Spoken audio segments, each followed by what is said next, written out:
Welcome back to the Crochet Crowd, with my friends over at yarnspirations.com. Today we're going to do a toddler size blanket here. This is using the Bernat blanket stripes, and I'm going to talk a little bit about this. This is also using the moss stitch, which I'll also talk about as well. And for this you'll need a 10mm size N crochet hook. So let's talk a little bit more about this pattern.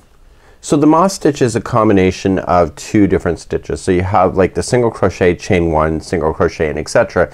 And then in the next row where it was a chain one, it fills it in with single crochet and then jumps over with the chain one and then fills in the next one. So it's kind of filling in space. We see this in a lot of apparel when it comes to designing on a particular projects as well. We also do see it in afghans and this particular moss stitch as well. I'm not sure that color pooling works with this particular design, but this is the kind of stitch that works in color pooling, but again I don't think it works in this kind of design.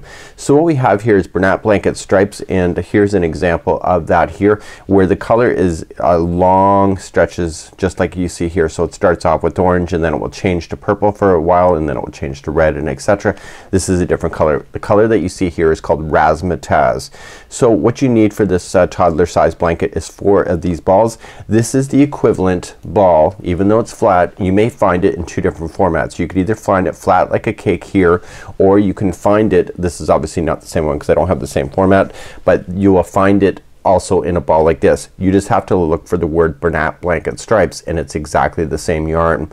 So what you're gonna be noticing here is that the yardage in here and the yardage in the big ones are exactly the same. So you need 4 balls in order to complete this size. So it can either look in this format or be in this format. They're both the large size. This is just compressed to be in a cake, so it's not as squishy as these ones here because it's really been compressed. So it's really kind of a neat concept to do, and you let the yarn, so when it changes color on its own, the yarn pieces are actually sewn and tacked together and then it changes over. So it's an immediate abrupt change, and when you have it in the size of blanket it's really quite fun. So without further ado, let's grab our crochet hook and let's get you started on this one. So to do the blanket, as you saw, it was gonna be chaining of 113, but if you want to change the size of it you can do so, and by changing the size you will change the yarn quantities, and what those quantities are I'm not sure. So that's something that you'll have to decide for yourself, but for what I have it's only 4 balls. So we're gonna start off with the slip knot first to begin, and you'll need a size N as in Nancy crochet hook. It's a 10mm if you're Canadian or using the metric system. So we're gonna start off with a slip knot. So you can either chain 113 to match the exact size, or you can chain in multiples of 16. So what you can just do, let's just do a few multiples and then we'll get started. So either chain 113 or do it in multiples.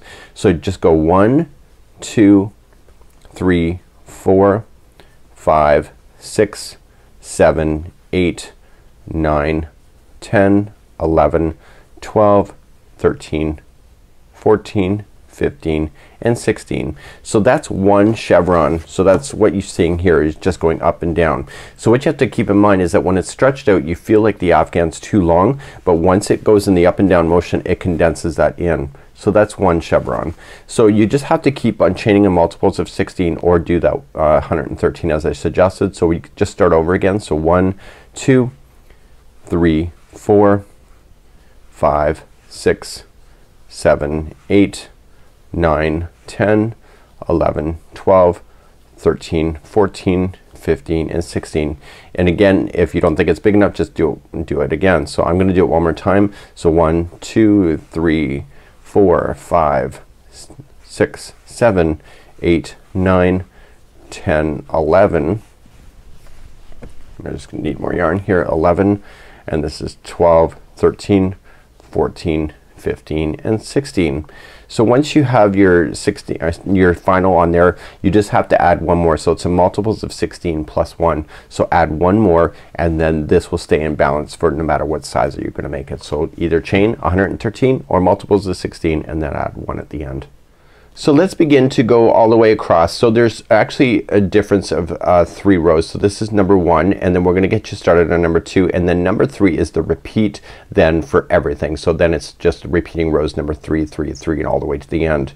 So we're gonna go second chain from the hook. So count it back. So 1 and 2, and in the second chain from the hook I want you to place 2 single crochets into the same chain. So 1 and 2.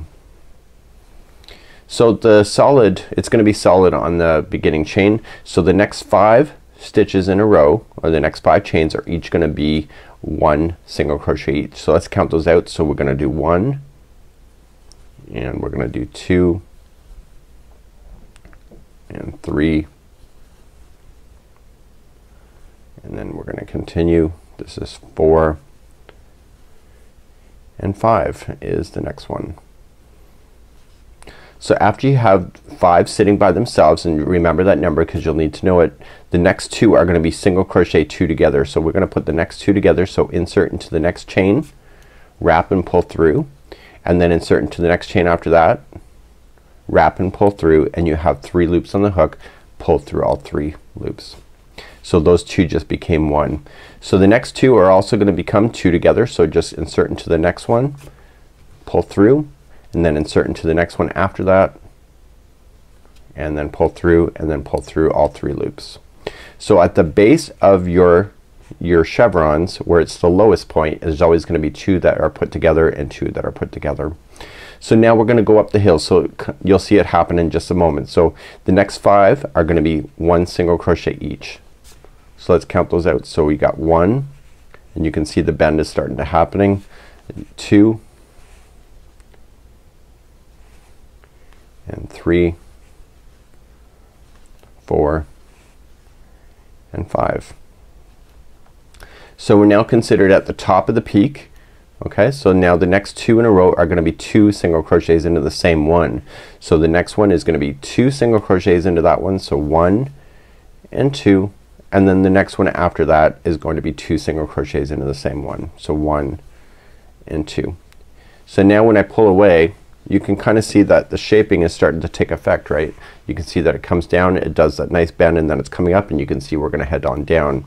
So to continue down again, the next 5 in a row are each going to be 1 single crochet.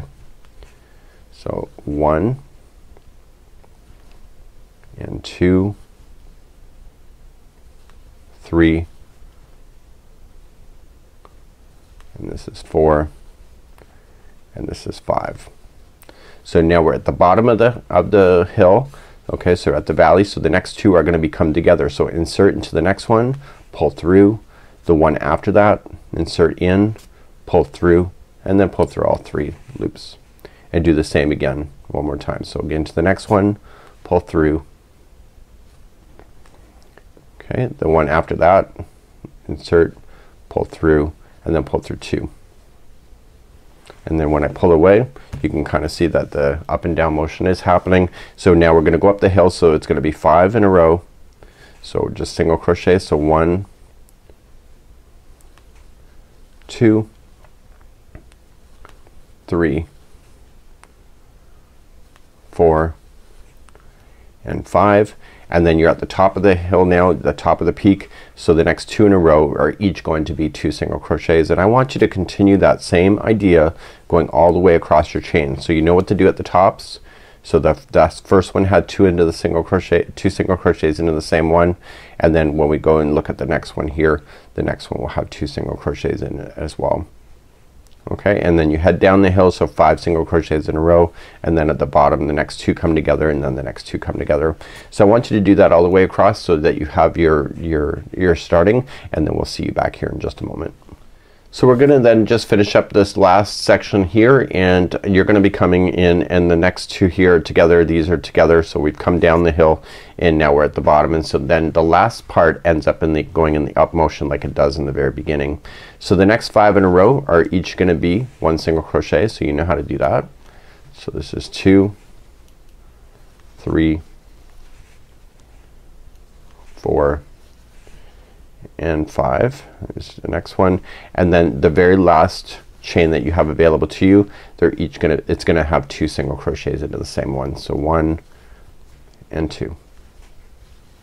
So now you should be able to look back now and see everything taking place. You should see the up and down motion as you're looking across, and then we're gonna start then row number 2. So let's turn our work and begin row number 2.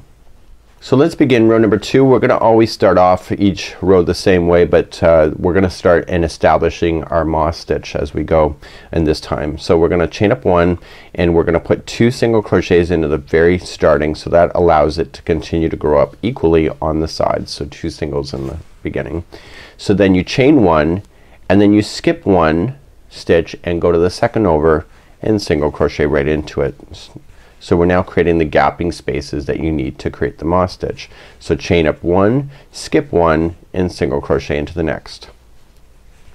And now this is where you gotta pay attention. So you can see when we're looking at this, we can have the two are together here at the base. So to do this, you're gonna chain up one and you're skipping one and you're going to single crochet the next two together right after it. So skip one and single crochet the next two together.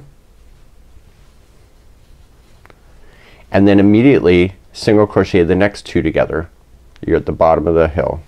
So just put the next two together and then you start heading up the hill. So chain one to begin, skip the next one, single crochet in the one after that, chain one, skip the next one, single crochet in the one after that, and then chain one, skip one, and then the next one here is going to be two single crochets into the same one.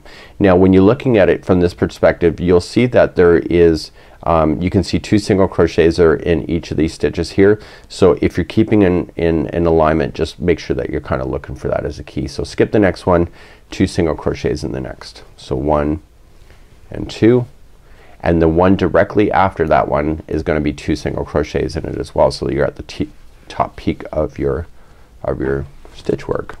So now you're gonna start moving in the down motion, going in the other, continuing along. So chain up one to begin, skip the next one and single crochet in the next one after that. Chain one, skip the next one and single crochet in after that. And so now we're heading towards the bottom. So chain one first, skip the next one and put the next two together after that. So skip one, put the next two together. And then put the next two together after that. So right at the base, and then start heading back up the hill. So chain up one, skip one, single crochet in the next, chain one, skip one, and single crochet in the next, and then chain one, skip one, and then put two single crochets into the top one. So one and two. So really when you're thinking about it, that really from the base here to the top one, there should be two single crochets that stand by themselves. So one and two. That just helps you be able to give that a visual. And then you continue then. So we just put two into the top one on the one side, put two single crochets into this next one right beside it, and then continue along. So keep doing that across and I'll see you at the end of this row. So you're getting close to the end of the row. So I'm just now here at the base here with these are put together. These are put together. Chain up one and you start working up and you're going in the up motion. So just skip one chain and single crochet in the next one after that, and then chain one, skip the next chain, single crochet in the one after that, chain one, and then finally skip one and go into the final with two single crochets into that one. So that's how you're gonna finish this one. And this was row number 2.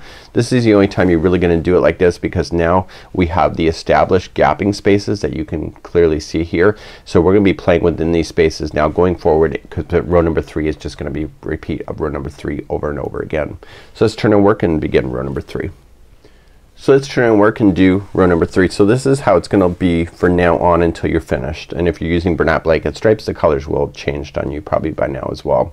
So we're going to begin to chain 1, and then in the very first stitch right underneath the first one here, you're going to put in 2 single crochets. So 1 and 2.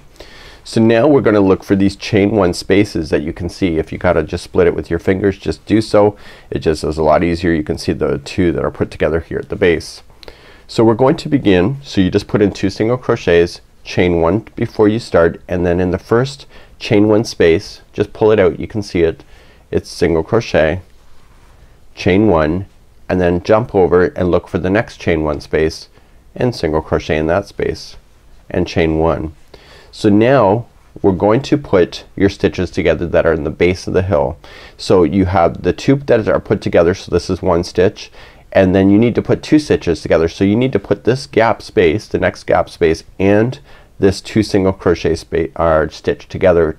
Okay, so just go into the next chain 1 space, pull through, and then go into the top of the next stitch and pull through, and then pull through all 3. So on this side of the hill, what happens is that you have the stitch, that's the two together, and you have the next gapping space. Those two are gonna go together. So just go into the next stitch, pull through the next chain one space, pull through, and then pull through all three. So then continuing back up the hill, chain up one and look for the next chain one space, and chain one, look for the next chain one space, and then chain one. And then here is the group there's two stitches in each of these in order for it to be at the top of the hill. So skip the next one and single crochet twice into the second one. This is the first half of the peak, and then just in the next stitch available to you, just put in 2 single crochets. So 1 and 2. So let's go in the down motion. I'm gonna show you this once again so you can kind of see it's coming together. So in the next one we're gonna chain up 1 and then go into the next chain 1 space, single crochet, chain 1, go into the next chain 1 space, single crochet, and then chain 1, and then the next chain 1 space and the 2 together stitch is gonna come together. So just going in, pull through in the space, into the stitch, pull through, and then you got your 3 loops, pull through all 3. So you gotta go up on the other side. So go into the stitch first, then into the next chain 1 space, and put those 2 together, and then start chaining 1. So chain 1, go into the next chain 1 space, chain 1, go into the next chain 1 space, and then chain 1, and now you're at the top of the hill. So skip the next one, go to the second one over, put in 2 single crochets,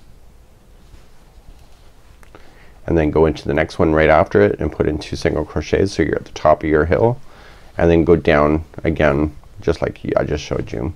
Okay, so what I'll do is I'll meet you close to the end of this and I'll show you how to just finish the row off once you get there. So to finish off your row, I just did my 2 togethers right at the base. You chain 1 and then you just look for the next chain 1 space as you're going up, and then chain 1, go into the next chain 1 space and chain 1, and then finally you're at the very end. So you skip 1 and go into the last stitch of your row, and you're gonna put in 2 single crochets into that same one. So the row I just did is a repeat of what you already know. So now it's just a matter of repeating what you already know. So let's just quickly get you started. This is a repeat of row number 3 again. So chain up 1 to begin, 2 single crochets into the first stitch, and then chain 1.